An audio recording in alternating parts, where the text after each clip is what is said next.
సీతమ్మ హనుమతో అంటుంది, నేనే కాదు రాముడు కూడా ఒక తప్పు చేశాడు.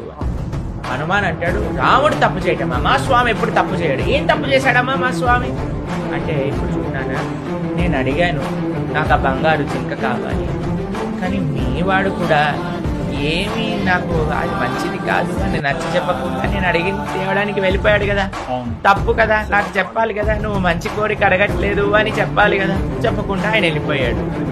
సరే హనుమ అనుకున్నాడు, సరేలే పాపం మా స్వామి నువ్వు అడిగావని తెచ్చాడు, సరే తప్పు అంటున్నావు కదా. తర్వాత సీతమ్మ అంటుంది, నువ్వు కూడా ఒక తప్పు చేశావు.